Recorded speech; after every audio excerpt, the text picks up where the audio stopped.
محترم ناظرین، السلام علیکم ورحمۃ اللہ وبرکاتہ۔ میں اس وقت اپنے کمرے میں حیران پریشان کھڑی اپنے والدین کے جڑے ہوئے ہاتھ دیکھنے لگی، جو انہوں نے انتہائی پریشانی کے ساتھ میرے سامنے جوڑے اور کہنے لگے، ہماری عزت کو اب تم ہی بچا سکتی ہو۔ ان کی بات سن کر میں زاروں قطار رونے لگی۔ باجی نے کام ہی ایسا کیا کہ میں بری طرح پھنس گئی اور مجھے ان کی جگہ قربانی دینی پڑی۔ انہوں نے میری زندگی کے ساتھ ایک بدترین کھلواڑ کیا، اپنی زندگی بنا گئی اور مجھے اس جہنم میں جھونک دیا۔ میں نے روتے ہوئے اپنے والدین کے ہاتھ پر ہاتھ رکھ کر کہہ دیا کہ میں آپ کی عزت رکھوں گی، اور یہ الفاظ کہتے ہوئے میرے ہونٹ بری طرح کانپنے لگ گئے تھے۔ مجھے پتہ نہیں تھا کہ میں محض اتنی سی عمر میں اتنی بڑی قربانی دوں گی اور اپنی زندگی کو بالکل برباد کر کے رکھ دوں گی، لیکن میرے پاس اس کے علاوہ اور کوئی چارہ نہ تھا۔ میں لرزتے قدموں کے ساتھ لال جوڑا پہن کر کمرے سے باہر آئی۔ میرا دل تو بالکل بھی نہ تھا کہ میں باجی کے لیے یہ قربانی دوں۔ وہ انتہائی خود غرض ثابت ہوئی اور میری زندگی کو ہمیشہ ہمیشہ کے لیے ایک عجیب و غریب دوراہے پر لا کر کھڑا کر دیا تھا۔ زور زبردستی میں نے لال جوڑا پہن کر اپنے آپ کو راضی کر لیا تھا، کیونکہ والدین کی آنکھوں سے بہنے والے آنسو مجھے اپنے دل پر گرتے ہوئے محسوس ہو رہے تھے۔ جیسے ہی تیار ہو کر میں باہر آئی تو سامنے موجود شخص کو دیکھ کر میری آنکھیں ابل پڑی تھیں۔ میں نے باجی کے منگیتر کو دیکھا، جو دراصل میرے شوہر بننے جا رہے تھے۔ حجاب قبول ہوا اور میں پیچھے مڑ کر دیکھے بغیر اپنے حبشی شوہر کے ہمراہ رخصت ہو کر آ گئی تھی۔ جیسے ہی میں کمرے میں پہنچی تو یہ دیکھ کر حیران و پریشان رہ گئی کہ کمرہ انتہائی خوبصورتی سے سجا ہوا تھا۔ میں وہیں بیٹھ کر کانپنے لگی، نہ جانے اب وہ حبشی میرے ساتھ کیا سلوک کرے گا، جسے میں نے اپنے شوہر کے روپ میں قبول کر لیا تھا۔ میرا پورا وجود کانپنے لگا۔ جو خواب میری آنکھوں میں سجے ہوئے تھے اور جسے میں پورا کرنا چاہتی تھی، وہ ایک دم سے ریزہ ریزہ ہو کر میرے سامنے بکھر گئے اور میں کچھ بھی نہ کر سکی تھی۔ مجھے رہ رہ کر باجی پر غصہ آنے لگا۔ میرا دل چاہا کہ میں ان کو شرم دلاؤں کہ انہوں نے اپنے آپ کو بچانے کے لیے مجھے قربانی کا بکرا بنا دیا، اور اب میں بری طرح اپنی قسمت کا فیصلہ ہونے کا انتظار کرنے لگی کہ اسی دوران ایک دم سے زور سے دروازہ کھلا اور میرے شوہر کی طرف جیسے ہی میری نظر پڑی تو میرا پورا وجود زلزلوں کی زد میں آنے لگا تھا۔ میں زاروں قطار رونے لگی، یہاں تک کہ میرے شوہر میری طرف بڑھے اور ایک دم سے میرا دوپٹہ کھینچ کر پھینک دیا۔ آگے بڑھ کر میرا جبڑا اپنے ہاتھوں میں لیا اور مجھ سے ایک ایسی بات کہی جس سے سن کر مجھے لگا کہ میں کبھی اگلا سانس بھی نہیں لے پاؤں گی۔ میں سمجھ گئی تھی کہ میری زندگی تباہ و برباد ہو گئی ہے اور محض 16 برس کی عمر میں مجھ پر قیامت ٹوٹ گئی ہے۔ میں اونچی اونچی آواز میں رونے لگی تو اس حبشی شوہر نے میرے منہ پر ہاتھ رکھ دیا اور پھر میرے ساتھ وہ سلوک کیا جو میرے وہم و گمان بھی نہیں تھا، نہ میں نے کبھی سوچا ہوا تھا۔ میں ایک دم سے حیرانی سے اپنے شوہر کی طرف دیکھنے لگی۔ اس نے میرے ساتھ جو سلوک کیا وہ میں لفظوں میں بیان نہ کر سکی تھی۔ مجھے لگا کہ باجی کی غلطی کی سزا مجھے ملے گی اور میں بری طرح ٹوٹ کر بکھر جاؤں گی۔ میں وہیں بیٹھ کر روتی رہی، یہاں تک کہ میرے شوہر نے آگے بڑھ کر میرے کان کے قریب ایک ایسی سرگوشی کی جسے سن کر میرے رونگٹے کھڑے ہو گئے تھے۔ میں بالکل ٹوٹ کر بکھر گئی تھی۔ میں نے نظریں اٹھا کر جیسے ہی اپنے شوہر کی طرف دیکھا تو ان کی نظروں میں کچھ اور ہی پیغام نظر آنے لگا تھا۔ ایک دم سے میری آنکھوں کے سامنے اندھیرا آ گیا اور میں وہیں بے ہوش ہو کر گر گئی تھی۔ میں سدرا نسیم اپنے والدین کی سب سے چھوٹی بیٹی ہوں۔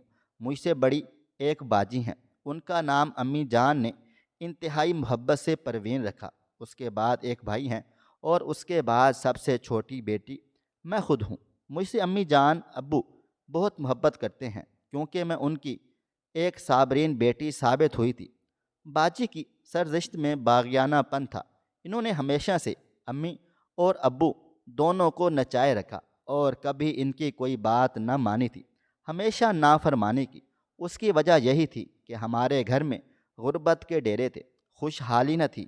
باجی سرکاری اسکول میں پڑھتی تو وہاں ان کی دوستی ایک امیر لڑکی سے ہو گئی تھی، جسے پڑھائی میں کوئی خاص دلچسپی نہ ہونے کی بنا پر انتہائی امیر ہونے کے باوجود بھی اس کے والدین نے سرکاری اسکول میں داخل کروا دیا کہ ان کا پیسہ بچا رہے اور ضائع بھی نہ ہو۔ اس امیر لڑکی نے باجی کو بہت سے سنہرے خواب دکھائے اور یہ تانے دے دے کر ان سے دوستی پیدا کی کہ تم تو غریب ہو لیکن تم فکر مت کرو، میں تم سے محبت کرتی ہوں اور تم سے دوستی کرتی ہوں۔ اگر تم مجھ سے دوستی کرو گی تو میں تمہیں بھی پیسے دوں گی اور تمہاری ساری خواہشات بھی پوری کر دوں گی۔ باجی تو جیسے اس کی دانی دیوانی ہو گئی تھی۔ اکثر اسکول سے آ کر وہ امی جان سے لڑ پڑتی کہ کہتی کہ نہ جانے کون سے گھرانے میں پیدا ہو گئی ہوں جو اس قدر تنگی کا سامنا ہے۔ آج میری دوست نے مجھے اتنا اچھا کھانا کھلایا، آپ تو ایسا کھانا نہ مجھے لنچ میں دے سکتی ہیں اور نہ ہی گھر پر بنا سکتی ہیں۔ باجی کی عمر اس وقت 12 برس کی تھی۔ اس عمر میں لڑکیاں اچھی خاصی سمجھدار ہو جاتی ہیں، بالغ ہو جاتی ہیں، لیکن باجی تو جیسے اپنی عمر سے کافی پیچھے رہ گئی تھی اور ایسی باتیں کرتی جسے سمجھداری نام کی اس میں کوئی چیز ہی نہ ہو۔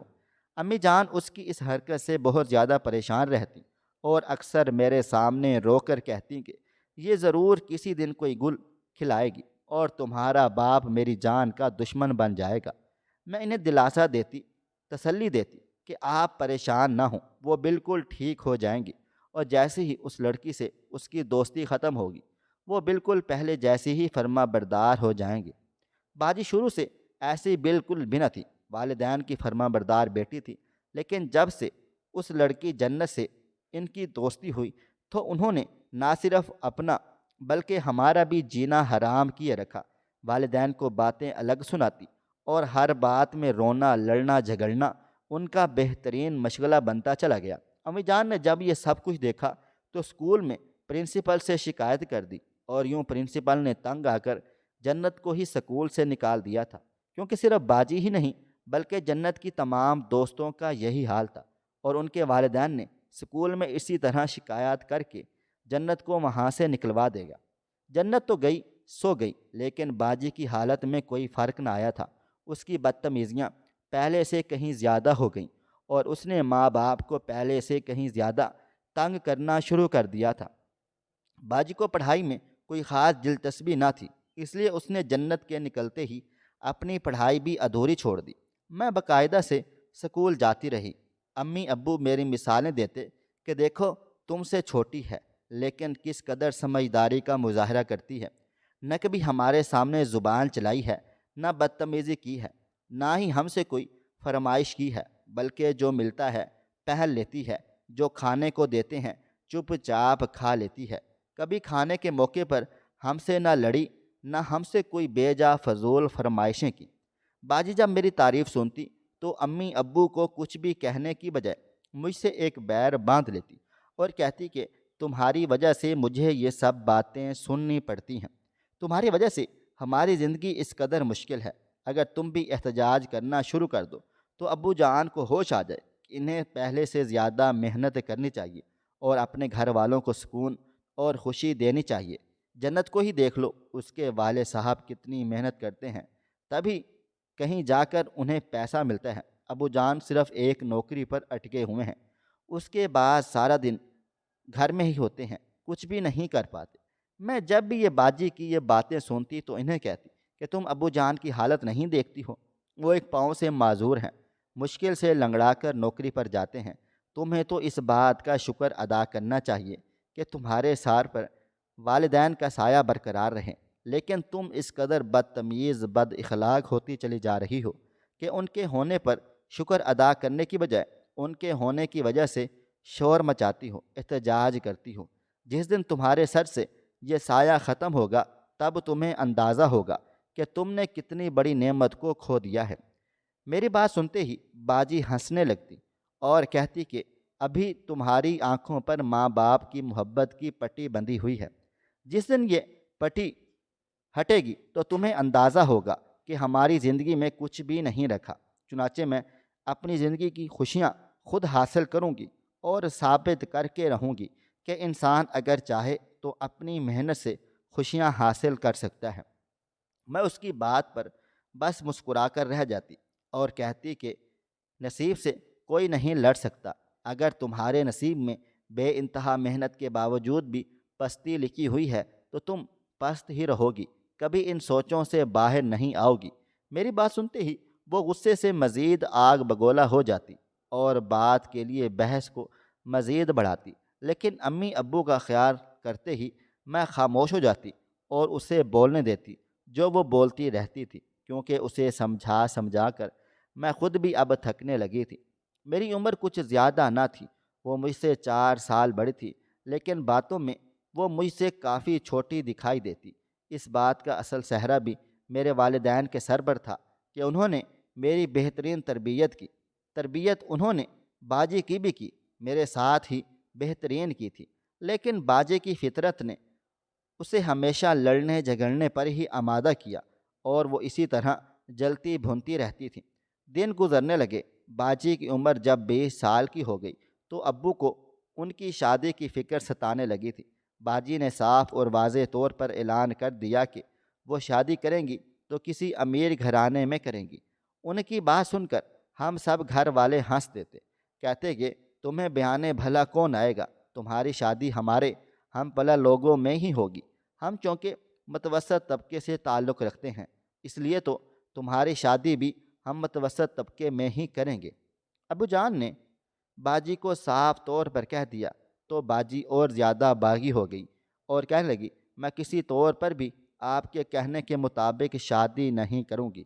لیکن ابو جان نے اس کی ایک نہ سنی اور اس کی شادی ایک دور پرے کے رشتہ دار کے بیٹے سے کر دی تھی، جو عمر میں تو چھوٹا تھا لیکن کافی حد تک بدصورت تھا، کالا کلوٹا اور اس پر متضاد اس کا بھاری جسم۔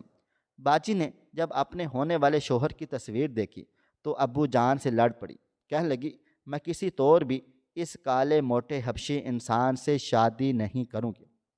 باجی کے منہ سے جب اپنے ہونے والے شوہر سے متعلق یہ الفاظ سنے تو انہیں بری طرح ڈانٹ دیا اور کہنے لگے آج تم نے ہر شرم ہر لحاظ بالائے طاق رکھ کر ایسے الفاظ استعمال کیے ہیں کہ مجھے افسوس ہوتا ہے کہ تم میری بیٹی ہو، لیکن اب میں تمہیں کہہ دیتا ہوں کہ تم صرف اسی سے شادی کرو گی، اس کے علاوہ اگر تم نے کوئی اور راستہ چنا تو مجھ سے برا کوئی بھی نہیں ہوگا۔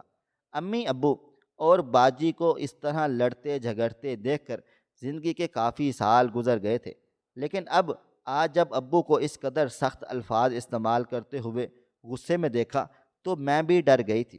باجی کو سمجھانے لگی باجی ایسا نہ کرو کہ کل کو تمہیں پچھتانا پڑے، ہو سکتا ہے کہ تمہارا شوہر کالا کلوٹا اور بڈھا ہو لیکن دل کا بہت اچھا ہو، ویسے بھی شادی کے بعد دل کا اچھا ہونا ضروری ہے، اگر دل برا ہوگا تو گورا انسان بھی برا ہی لگے گا اور اگر دل اچھا ہوگا تو کالا کلوٹا بھی ہیرو ہی لگے گا۔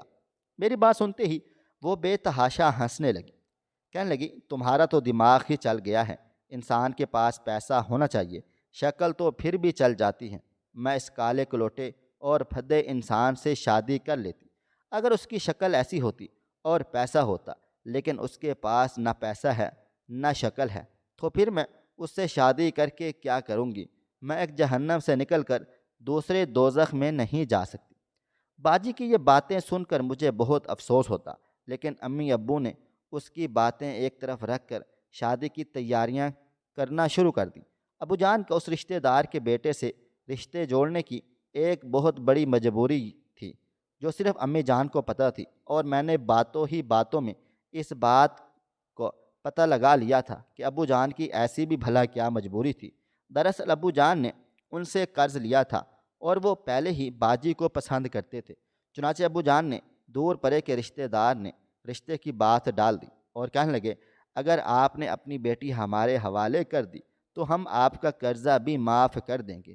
ابو جان بہت مجبور ہو گئے، ویسے بھی وہ عزت سے باجی کو اپنانا چاہتے تھے، ان کی نیت غلط نہ تھی، نکاح کر کے ہی لے کر جا رہے تھے اور باجی کا ہونے والا شوہر بھی ایک اچھا انسان ہی تھا، البتہ وہ کالا کلوٹا ضرور تھا، لیکن جہاں تک میں نے سنا تھا کہ اس کی تعریفیں ہی سنی تھی۔ اب گھر میں ہر وقت لڑائی جھگڑا رہتا۔ باجی نے صاف اور واضح طور پر ابو جان سے کہہ دیا تھا کہ اگر انہوں نے اس پر زبردستی کرنے کی کوشش کی تو وہ گھر سے بھاگ جائے گی۔ ابو جان نے کہا کہ تمہاری اتنی ہمت ہی نہیں ہے کہ تم ایسا کچھ بھی نہیں کر سکتی۔ لیکن ابو جان کو واقعے میں باجی کی ہمت کا اندازہ نہ تھا۔ باجی نے جو کہا ویسا ہی کیا۔ امی جان نے لال جوڑا لا کر باجی کے قدموں میں رکھا تو باجی نے اس جوڑے کو آگ لگانے کی کوشش کی۔ امی جان نے اسے ایک زناٹے دار تھپڑ رسید کر دی اور وہ لال جوڑا لا کر الماری میں احتیاط سے رکھ دیا۔ اگلے دن باجی کا نکاح تھا، لیکن کسی کو یہ معلوم نہیں تھا کہ اگلی صبح کا سورج طلوع ہوتے ہی ہمیں ایک ایسی خبر سے دو چار ہونا پڑے گا جو ہمارے لیے کسی قیامت سے کم نہ ہوگی۔ رات کو جب میری آنکھ کھلی تو باجی کمرے میں موجود ہی نہ تھی۔ میں نے ڈر کر فوراً سے امی جان ابو کو جگایا، اور جب ہر طرح سے اسے ڈھونڈ لیا گیا تب یہ حقیقت ہمیں ماننی پڑی کہ باجی نے اپنی عمر سے زیادہ بڑا قدم اٹھا لیا ہے اور وہ گھر سے بھاگ گئی ہے۔ یہ خبر سنتے ہی امی ابو کافی دیر تک روتے رہے تھے، ایک دوسرے کو الزام تراشی کرتے رہے، تسلی اور دلاسا بھی دیتے رہے، یہاں تک کہ دوپہر ہونے کو آ گئی تو انہیں جیسے ہوش آیا کہ شام کو تو نکاح ہے، اب کیا ہوگا۔ ان کی نظریں مجھ پر ٹھہری۔ میں سمجھ گئی کہ اب میری زندگی ایک دم سے بدلنے والی ہے، مجھ پر قیامت ٹوٹنے والی ہے۔ میں نے ان دونوں کی طرف دیکھا تو انہوں نے میرے سامنے ہاتھ جوڑ دیے۔ ابو جان نے مجھے اپنے پاس بلا لیا اور کہنے لگے کہ میں جانتا ہوں میں تم سے زندگی کی سب سے بڑی قربانی مانگ رہا ہوں، لیکن اس وقت ہماری عزت کا سوال ہے۔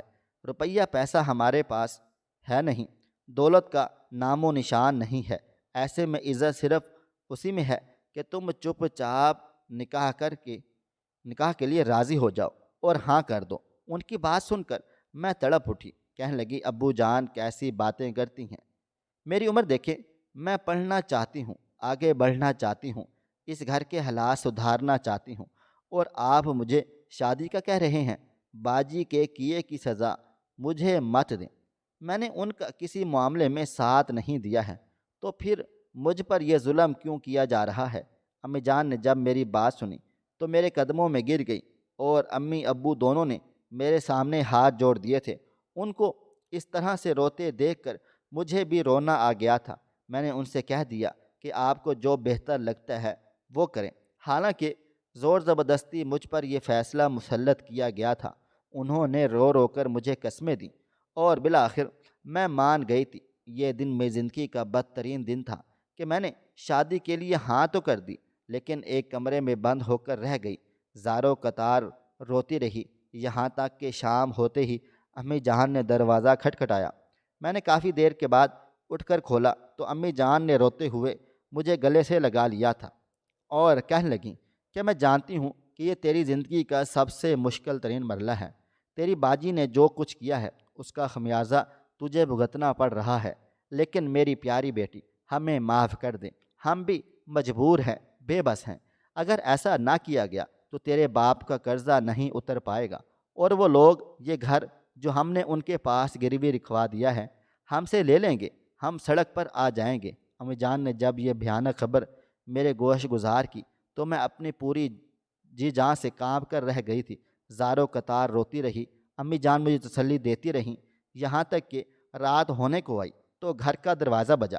امی جان نے ایک دم سے مجھے لال جوڑا تھما دیا اور کہنے لگی جاؤ، جا کر یہ پہن کر آ جاؤ۔ لال جوڑے کی طرف دیکھتے ہوئے مجھے وہ سارے مناظر یاد آ گئے تھے کہ باجی نے کس طرح اس جوڑے کو آگ لگانے کی کوشش کی تھی۔ کاش وہ جوڑا اس وقت جل جاتا تو آج مجھے اسے پہننے کی نوبت ہی نہ آتی۔ میں انتہائی دل برداشتہ ہو گئی تھی اور جیسے تیسے کر کے وہ جوڑا پہن کر گھر میں آ گئی تھی۔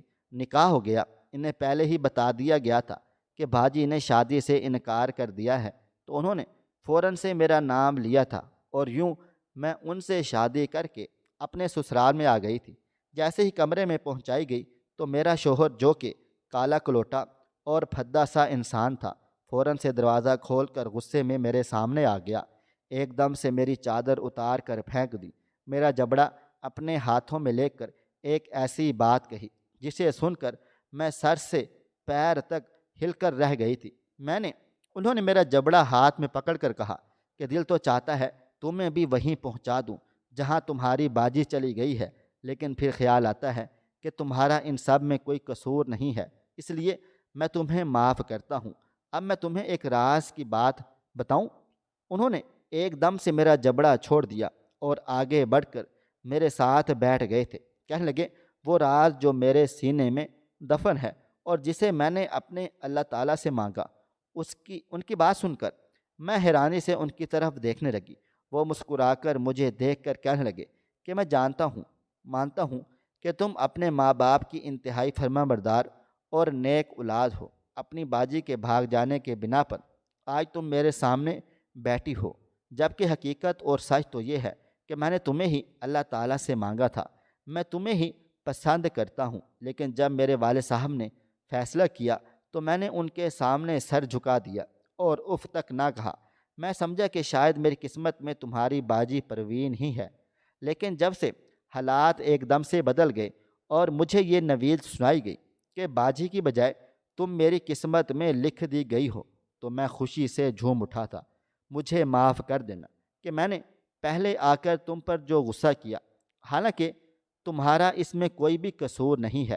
تم تو میری دعا کا نتیجہ ہو، اور ہاں، میں تم سے وعدہ کرتا ہوں کہ آئندہ میں کبھی تمہارے ساتھ کوئی غلط سلوک نہیں کروں گا۔ اپنے دل سے اس خوف کو نکال دو کہ میں تمہاری باجی کا بدلہ تم سے لوں گا۔ وہ اپنے اعمال کو پہنچ جائے گی۔ اگر اس نے تمہارے والدین کی نافرمانی کی ہے تو میں تمہیں زندگی میں اتنا خوش رکھوں گا کہ تم یہ بھول جاؤ گی کہ تم نے زور زبردستی مجھ سے شادی کی ہے۔ شادی کی پہلی رات اپنے کالے کلوٹے اور حبشی شوہر سے جب یہ سنا تو ایک دم سے حیران و پریشان رہ گئی تھی۔ مجھے تو لگا تھا کہ باجی کا سارا بدلہ وہ میرے ساتھ اپنی درندگی ظاہر کر کے اتار دیں گے اور میں کہیں کی بھی نہیں رہوں گی، تباہ و برباد ہو کر رہ جاؤں گی۔ لیکن ایک دم سے ان کا بدلتا رویہ دیکھ کر میں اپنے رب کی شکر گزار ہو گئی تھی۔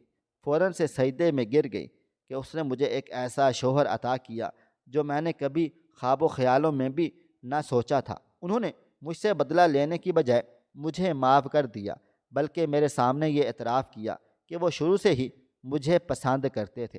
ان کا یہ اعتراف سن کر مجھے اچانک سے یاد آ گیا تھا کہ وہ ہمارے گھر اکثر آتے جاتے رہتے تھے، لیکن پھر جیسے ہی میری عمر بڑھنے لگی تو انہوں نے آنا جانا ترک کر دیا تھا۔ اب اپنے شوہر کا یہ انکشاف سن کر ایک دم سے میں ٹھہر سی گئی تھی۔ مجھے لگا کہ جیسے اللہ تعالیٰ نے میری قربانی کا صلہ مجھے دے دیا ہے۔ انہوں نے انتہائی محبت اور احترام سے مجھے اپنی زندگی میں شامل کیا اور پھر اس کا اعتراف کیا۔ حالانکہ کمرے میں آتے ہی انہوں نے جس قدر جاہلیت کا مظاہرہ کیا، مجھے لگا کہ اب سب کچھ ملیا میٹ ہو کر رہ گیا ہے اور باجے کی ساری سزائیں مجھے ہی بھگتنی پڑ جائیں گی۔ انہوں نے جو کچھ کیا ہے اس کی سزا مجھے ہی ملے گی۔ لیکن پھر ایک دم سے ان کا غصہ ٹھنڈا ہوا۔ انہوں نے میرے پاس بیٹھ کر اس بات کا اعتراف کیا کہ میں تو تمہیں ہی پسند کرتا تھا، لیکن ابو نے جب باجی کا نام لیا تو انہوں نے صبر کر لیا اور پھر اچانک قدرت نے مجھے ان کی زندگی میں لکھ دیا تھا۔ پہلی نظر میں جب میں نے اپنے شوہر کو دیکھا تو وہ مجھے انتہائی بدترین انسان نظر آئے، جس کے پاس نہ پیسہ تھا نہ شکل تھی۔ لیکن پھر جیسے ہی انہوں نے اپنی نرم دلی سے مجھے یہ ساری حقیقت بتائی تو ایک دم سے مجھے ان سے زیادہ خوبصورت انسان کوئی نہ دکھائی دیا۔ وہ بے شک کالے تھے، موٹے تھے، بھدے سے حبشی نظر آتے تھے، لیکن ان کا دل ایک دم صاف اور شفاف تھا۔ انہوں نے مجھے اپنی زندگی میں شامل کیا اور مجھے خوش رکھنے لگے تھے۔ دوسرے دن جب میں اپنی امی جان کے گھر آئی تو انہیں روتے ہوئے ساری حقیقت بتا دی۔ انہوں نے اللہ تعالیٰ کا لاکھ لاکھ شکر ادا کیا تھا اور کہنے لگی، میری بیٹی، تمہارے صبر کا نتیجہ ہے۔ مجھے بھی یہی لگا تھا کہ باجی کی ساری سزا تمہیں مل جائے گی، لیکن تمہارے شوہر نے انتہائی عقل مندی کا مظاہرہ کیا اور تمہیں اپنے بیوی کے طور پر قبول کر لیا۔ اس سے زیادہ خوشی ہمارے لیے اور کچھ بھی نہیں ہو سکتی۔ البتہ تمہاری باجی جہاں بھی ہوگی اسے اس بات پر ضرور پچھتاوا ہوا ہوگا کہ اس نے ہیرے کو کھو دیا ہے، جس کا دل انتہائی نرم ہے، جس کی نیت انتہائی شفاف ہے۔ میں محض 16 برس کی تھی۔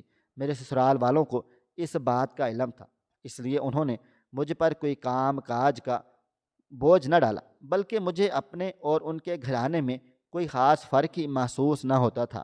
انہوں نے مجھے اتنی پیار محبت اور لاڈ پیار سے رکھا کہ آج بھی جب میں اپنے شوہر کی طرف نظر اٹھا کر دیکھتی ہوں تو بے تحاشا اللہ تعالیٰ کا شکر ادا کرتی ہوں کہ اتنے اچھے انسان انہوں نے باجی کے نصیب میں لکھے، لیکن باجی نے انہیں ٹھکرا دیا۔ اب وہ میرے نصیب میں لکھ دیے گئے ہیں، میں دن بدن ان کی محبت میں پگھلتی ہی چلی جا رہی ہوں۔ وہ مجھ سے بے انتہا محبت کرتے ہیں۔ ہماری شادی کو تقریباً کوئی 6 مہینے ہونے والے ہیں، اور ان 6 مہینوں میں انہوں نے ایک بار بھی مجھ سے اونچی آواز میں بات چیت نہیں کی۔